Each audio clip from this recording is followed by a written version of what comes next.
ലോകത്തിലെ ഏറ്റവും വലിയ ഭീകരരാരാണ്? വളരെ പെട്ടെന്ന് ഉത്തരം എല്ലാവരുടെ കയ്യിലും റെഡിയാണ്. മുസ്ലിം സമുദായമാണ്, മുസ്ലിങ്ങളാണ്. അത് പ്രചരിപ്പിക്കാൻ ഒത്തിരി ആളുകൾ രംഗത്തുമുണ്ട്. ആ പേര് പറയുമ്പോൾ രാജ്യങ്ങളുടെ പേര് പോലും പറയില്ല. മുസ്ലിം എന്ന ഒരു ജാതിയാണ് എന്ന തരത്തിലാണ് ലോകം മുഴുവൻ പ്രചരിപ്പിക്കുന്നത്. യഥാർത്ഥത്തിൽ വാസ്തവം എന്താണ്? ലോകത്തിലെ ഏറ്റവും വലിയ ഭീകരർ ബ്രിട്ടീഷുകാരാണ്. ചരിത്രം പരിശോധിച്ച് നോക്കിയാൽ അറിയാം. ലോകത്ത് കണക്കാക്കപ്പെടുന്നത് 15 കോടിയിലേറെ ജനങ്ങളെ അധിനിവേശത്തിൻ്റെ പേരിൽ വിവിധ രാജ്യങ്ങളിൽ കൊന്നു തള്ളിയിട്ടുണ്ടവർ. അവരെ ബ്രിട്ടീഷുകാർ എന്ന് വിളിക്കാനാണ് എനിക്കിഷ്ടം. ക്രിസ്ത്യാനികൾ എന്ന് വിളിക്കാൻ ഞാൻ ഇഷ്ടപ്പെടുന്നില്ല. കാരണം അത് കേവലം മതത്തിൻ്റെ അധിനിവേശമല്ല, മറിച്ച് സാമ്രാജ്യത്വത്തിൻ്റെ അധിനിവേശമാണ്. പക്ഷെ മറിച്ച് പറയുന്നവർ ഭീകരർ എന്നല്ല പറയുന്നത്, മുസ്ലിം തീവ്രവാദികൾ എന്നതാണ്. അവിടെയാണ് ഇരട്ടത്താപ്പ് വ്യക്തമാവുന്നത്. ഇവിടെ ഈ ബ്രിട്ടീഷുകാരുടെ ചരിത്രം, ലോകത്ത് സഞ്ചരിച്ച വഴികൾ, അവരാരായിരുന്നു, ഇതിനെ സംബന്ധിച്ച് എല്ലാവരും അറിയേണ്ടതുണ്ട്. ഇത് പറയുന്നത് വളരെ പെട്ടെന്ന് പറഞ്ഞു തീർക്കാൻ കഴിയുന്നൊരു ചരിത്രമല്ല. 2 വീഡിയോകളിലായി പൂർത്തിയാക്കാമെന്നാണ് ഞാൻ വിശ്വസിക്കുന്നത്. ഏതായാലും ബ്രിട്ടീഷുകാർ ഒരു പ്രത്യേക ജാതിയായിരുന്നു. അവരെങ്ങനെയാണ് ഉത്ഭവിച്ചത്, അവരേതെല്ലാം രാജ്യങ്ങളിൽ എന്തെല്ലാം കുഴപ്പങ്ങൾ, എന്തെല്ലാം കൊള്ളകൾ, എന്തെല്ലാം തരത്തിലുള്ള ദ്രോഹങ്ങൾ ചെയ്തിട്ടുണ്ട്. ഒരു കാര്യം വ്യക്തമായി പറയണം, അവരൊരിക്കലും ഒരു രാജ്യത്തും പോയി അവരുടെ ജാതി വളർത്തിയിട്ടില്ല. അവരൊരു രാജ്യത്തും പോയി അവിടുത്തെ രാജ്യത്തെ ഇല്ലാതാക്കിയിട്ടില്ല. മറിച്ച് ആ രാജ്യത്തെ കൊന്നു തള്ളിയിട്ടുണ്ട്, കൊള്ള ചെയ്തിട്ടുണ്ട്. ലോകത്തിലെ ഏറ്റവും ഭീകര കള്ളന്മാർ ബ്രിട്ടീഷുകാരാണ്. നിലമ്പൂരിലെ തേക്കിൻ തടി പോലും കടത്തിക്കൊണ്ടുപോയ കാട്ടുകള്ളന്മാരാണവർ. നിഷ്പക്ഷ നിലപാടിൽ അതിനെക്കുറിച്ചാണ് എനിക്ക് പറയാനുള്ളത്.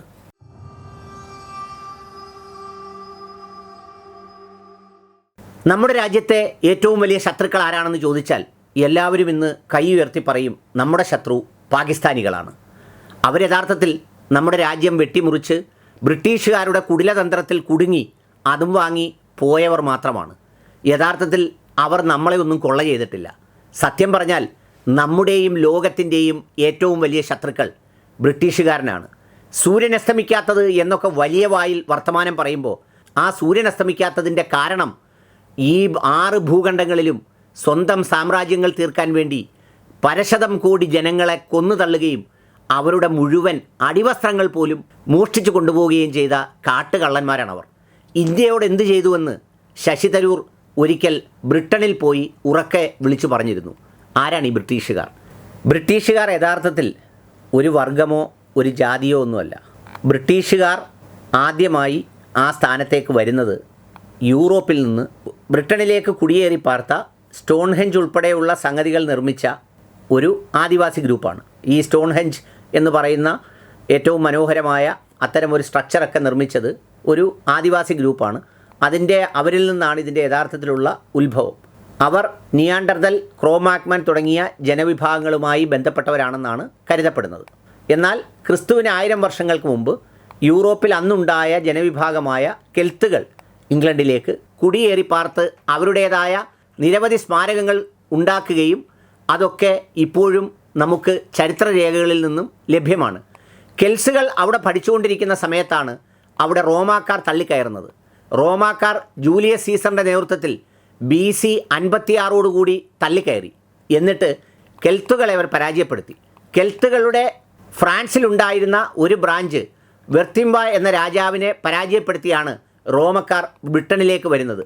കെൽത്തുകൾ അവരുടേതായ ഒരു എതിർപ്പ് രേഖപ്പെടുത്തിയെങ്കിലും ബൗഡിക്ക എന്ന് പറയുന്ന ഒരു സ്ത്രീയുടെ നേതൃത്വത്തിൽ അവർ വിപ്ലവം നയിച്ച് അതിനെ കീഴ്പ്പെടുത്താനൊക്കെ നോക്കി. അതിനുശേഷം AD 217 വരെ അവരാണ് അവിടെ ഭരിച്ചു പോരുന്നത്. അങ്ങനെ ഇരിക്കുന്ന സമയത്താണ് ഇംഗ്ലണ്ടിലേക്ക് മറ്റൊരു വിഭാഗം തള്ളിക്കയറാൻ തുടങ്ങിയത്. അവരാണ് വൈക്കിങ്ങുകൾ എന്ന് പറയുന്ന ജനവിഭാഗം. വൈക്കിങ്ങുകൾ എന്ന് പറയുന്നത് സ്കാൻഡിനേവിയൻ രാജ്യങ്ങളായ നോർവേ, സ്വീഡൻ, ഡെൻമാർക്ക് തുടങ്ങിയ രാജ്യങ്ങളിൽ നിന്നുള്ള ആളുകളായിരുന്നു.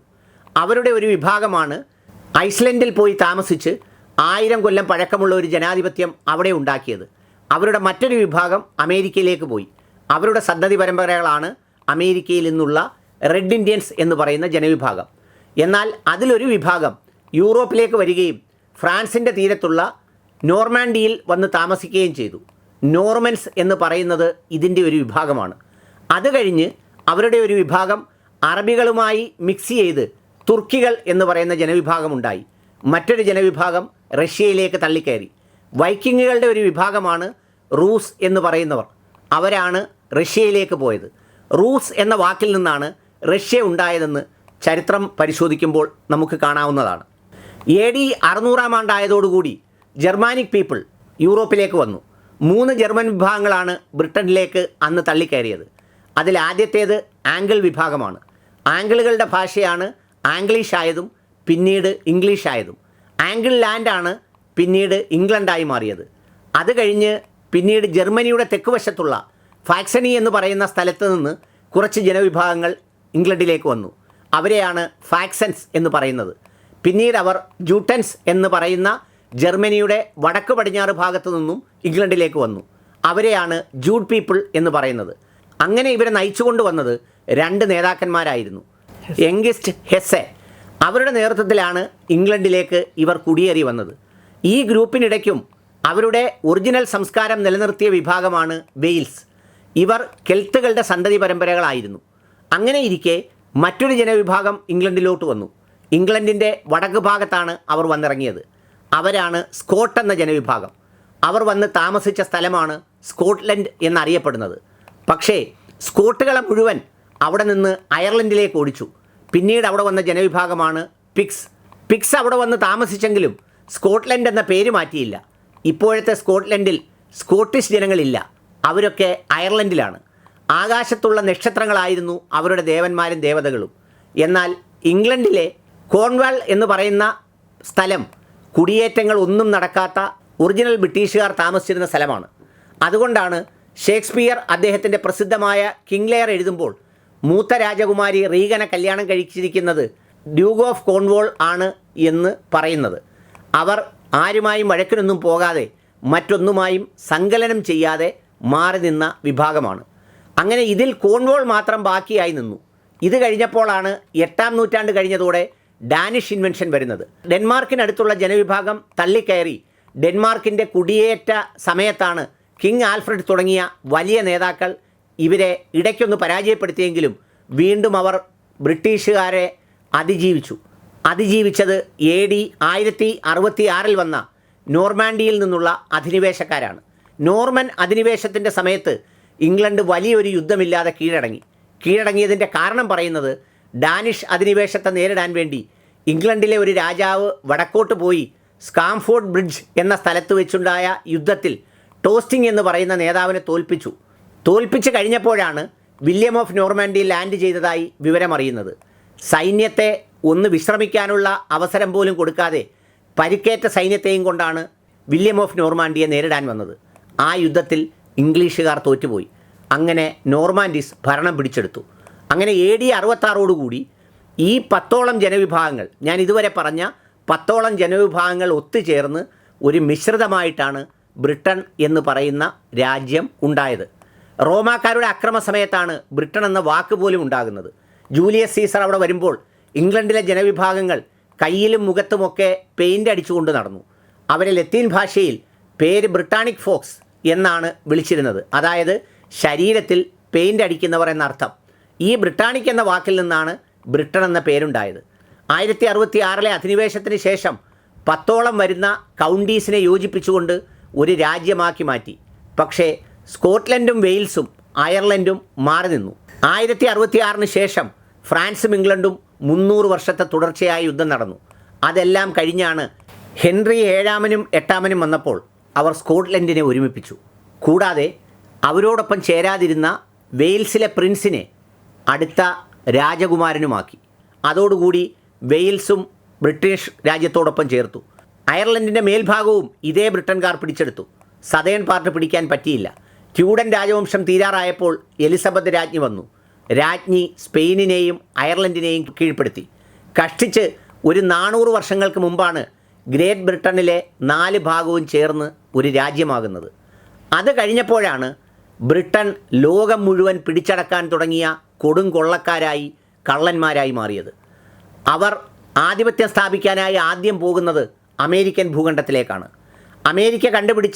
കൊളംബസ് കണ്ടുപിടിച്ചതിൽ പിന്നെ അങ്ങോട്ട് വൻതോതിലുള്ള അധിനിവേശവും കുടിയേറ്റവും ഈ കൊള്ളക്കാർ ലോകത്ത് നടത്തി. അതാണ് USA-യും കാനഡയും കരീബിയൻ ഐലൻഡുമെല്ലാം അവർ ആദ്യ യുദ്ധത്തിൽ തന്നെ പിടിച്ചെടുത്തു. ഏകദേശം 2 കോടി ചതുരശ്ര കിലോമീറ്റർ സ്ഥലമാണ് അവർ ഇങ്ങനെ കൊള്ള ചെയ്ത് കോളനിയാക്കിയത്. പക്ഷേ 1773-ൽ അമേരിക്കൻ ഐക്യനാടുകൾ സ്വാതന്ത്ര്യം പ്രഖ്യാപിച്ചു. കാനഡ അവരുടെ കോളനിയായി തന്നെ തുടർന്നു. പിന്നെ നേരെ ബ്രിട്ടൻ പോയത് ആഫ്രിക്കയിലേക്കാണ്. പോകുന്നത് ബ്രിട്ടനാണ്. അവിടെ ഏതാണ്ട് 3 കോടി ചതുരശ്ര കിലോമീറ്റർ സ്ഥലമുള്ള ആഫ്രിക്കയുടെ ഈജിപ്റ്റ്, കെനിയ, ഉഗാണ്ട തുടങ്ങി സൗത്ത് ആഫ്രിക്ക, സിംബാബ്വെ ഉൾപ്പെടെയുള്ള 1 കോടിയോളം ചതുരശ്ര കിലോമീറ്റർ സ്ഥലം ബ്രിട്ടൻ പിടിച്ചെടുത്തു. ഇങ്ങനെ ഓരോ സ്ഥലങ്ങളിലും പിടിച്ചെടുക്കുമ്പോൾ അമേരിക്കയിൽ കൊന്നു തള്ളിയത് 2 കോടി ജനങ്ങളെയാണ്. അതിനുശേഷം ആഫ്രിക്കയിൽ ഏതാണ്ട് 40 ലക്ഷം പേർ വരുന്ന വ്യത്യസ്തമായ എല്ലാ ട്രൈബൽ കമ്മ്യൂണിറ്റിയെയും ഇവന്മാർ കൊന്നുതള്ളി. എന്ന് മാത്രവുമല്ല, കാനഡ പോലെയുള്ള രാജ്യങ്ങളിൽ യുദ്ധത്തടവുകാരായി പിടിച്ചിരുന്ന മനുഷ്യരെ മുഴുവൻ ഇവർ കൊണ്ടുവന്ന് ഇവിടങ്ങളിൽ തുറന്നുവിട്ടു. ആഫ്രിക്കയിലെ സ്ത്രീകളെ നമ്മൾ സാധാരണ ഗിനി പന്നികളിൽ സാധാരണ നമ്മൾ പരിശോധിക്കും മരുന്നുകൾ, അതുപോലെയുള്ള കൂടുകൾക്കകത്ത് സ്ത്രീകളെ, കറുത്ത വർഗ്ഗക്കാരായ സ്ത്രീകളെ നഗ്നതയോടെ അതിനകത്ത് നിർത്തിയ ശേഷം വെള്ളക്കാരായ കുട്ടികൾക്ക് അവരുടെ മാറിടത്തിലും അവരുടെ ലിംഗങ്ങളിലും തൊടാനും പിടിക്കാനുമൊക്കെയുള്ള അവസരം നൽകിയ ലോകത്തിലെ പരമവൃത്തികെട്ടവന്മാർ. ഇതിന് ശേഷമാണ് യവന്മാർ ഇന്ത്യയിലേക്ക് വരുന്നത്. ഇന്ത്യയിലോട്ട് വന്നത് 1700-നടുത്താണ്. അതിനായി ബോംബെയിൽ ഒരു കേന്ദ്രമുണ്ടാക്കി. ഇതിൻ്റെ കാരണം വേറൊന്നുമായിരുന്നില്ല. 1662-ൽ ജെയിംസ് 1 രാജാവ് കല്യാണം കഴിച്ചത് പോർച്ചുഗൽ രാജകുമാരിയാണ്. അന്നവർ സ്ത്രീധനം കൊടുത്തത് ബോംബെ പട്ടണമായിരുന്നു. ലോകത്തിലെ ഏറ്റവും വലിയ സ്ത്രീധനമായിട്ടാണ് ഈ ബോംബെ പട്ടണത്തെ കാണുന്നത്. അങ്ങനെ ജെയിംസ് രാജാവ് ബ്രിട്ടീഷുകാരുടെ കോളനി ബോംബെയിൽ സ്ഥാപിക്കുവാനായി വന്നു. അത് കഴിഞ്ഞ് നേരെ കർണാടകത്തിലെ പ്രശ്നങ്ങളിൽ ഇടപെട്ടു. മൈസൂർ രാജാവിൽ നിന്നും അവർ കടൽ തീരത്തൊരു സെറ്റിൽമെൻ്റ് ഉണ്ടാക്കി. പിന്നെ നേരെ വന്നത് കേരളത്തിലെ കണ്ണൂരിലേക്കാണ്. കണ്ണൂരിലുള്ള തലശ്ശേരിയിലെത്തി. അവിടെയും ഒരു സെറ്റിൽമെൻ്റ് ഉണ്ടാക്കി. ചിറക്കൽ രാജാവിൻ്റെ കയ്യിൽ നിന്നും ഒരു ഫാക്ടറി അവർ വാങ്ങിച്ചു. പിന്നീട് കൊച്ചിയിലേക്ക് വന്നു. മട്ടാഞ്ചേരിയിലും വില്ലിംഗ്ടൺ ഐലൻഡിലും അവർ ലീസിനെടുത്തു. പിന്നീട് നേരെ എത്തിയത് തിരുവനന്തപുരത്തുള്ള അഞ്ചുതെങ്ങിലാണ്. അവിടെയും സെറ്റിൽമെൻ്റ് ഉണ്ടാക്കി. അവിടെ നിന്ന് മദ്രാസിലെത്തി. മദ്രാസിലെത്തി അവിടുത്തെ രാജാവായ രംഗരാജനിൽ നിന്നും ഫാക്ടറി ഉണ്ടാക്കാനുള്ള അനുമതിയും തേടി. രംഗരാജയുടെ പേര് ചെന്നപ്പ എന്നാണ്. അദ്ദേഹത്തിൻ്റെ ഓർമ്മയ്ക്കാണ് ചെന്നൈ എന്ന് ആ നഗരത്തിന് പേരിട്ടത്. പിന്നീട് ബ്രിട്ടീഷുകാർ പോയത് കൽക്കട്ടയിലേക്കാണ്. അവിടെ പോയി അതിൻ്റെ ഒരു ബ്രാഞ്ച് എടുത്തു.